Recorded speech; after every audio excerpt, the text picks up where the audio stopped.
A boy dressed as a girl is accused of raping an actual girl in the bathroom of a school in Loudoun County, Virginia. That boy apparently has just been found guilty by a judge.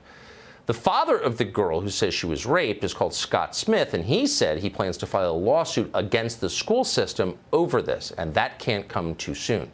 At a recent school board meeting, the superintendent of Loudoun County Schools, a guy called Scott Ziegler, said, quote, "We don't have any records of assaults occurring in our restrooms because, of course, they couldn't be bothered to keep track." What does that have to do with the equity agenda? Nothing. What do we care about our students? Nothing.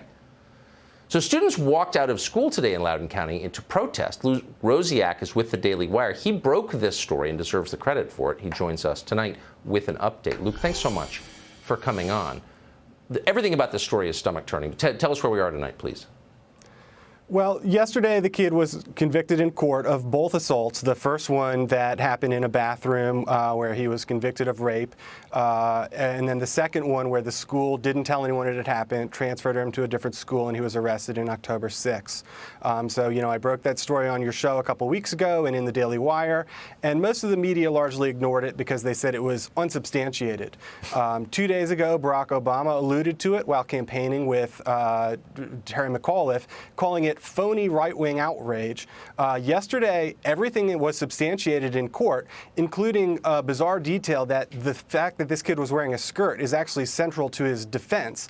He claims that his wristwatch got caught on the skirt he was wearing while he was hanging out in the girl's bathroom, and that caused inadvertent sexual contact to occur. So Barack Obama, who really is a heartless monster, and I'm glad that's clear to everyone now, described the rape of a child as phony right-wing outrage? This is what, you know, he's talking about, parents being up in arms in Virginia and basically claiming it's all culture war stuff. First of all, I never really cared about the fact that this is transgender. The bigger issue here is that school districts do not have the same priorities as parents. And that's really right. What Terry McAuliffe hit the nail on the head with, saying, you know, he doesn't think parents should be telling schools what to teach. The head of the teachers union said something similar this week. So the issue is, what's the appropriate role for parents in schools? And the Democrats seem to think they don't have one. These are our kids. We're going to raise them in these government schools.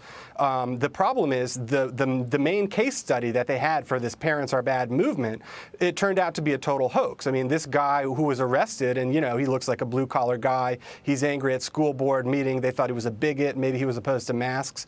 The clip that the media had the whole time of him, you can hear his wife screaming at the end as her husband is hauled away in handcuffs. My daughter was raped in school, and this is what happened. So no one asked this guy why he was mad. We also found out this week that the White House worked with the National School Boards Association to write the letter that called this guy and other parents domestic terrorists, which the DOJ then used to justify FBI involvement.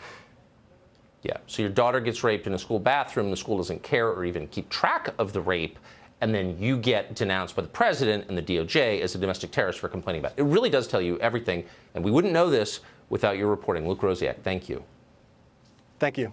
Hey, Sean Hannity here. Hey, click here to subscribe to Fox News YouTube page and catch our hottest interviews and most compelling analysis. You will not get it anywhere else.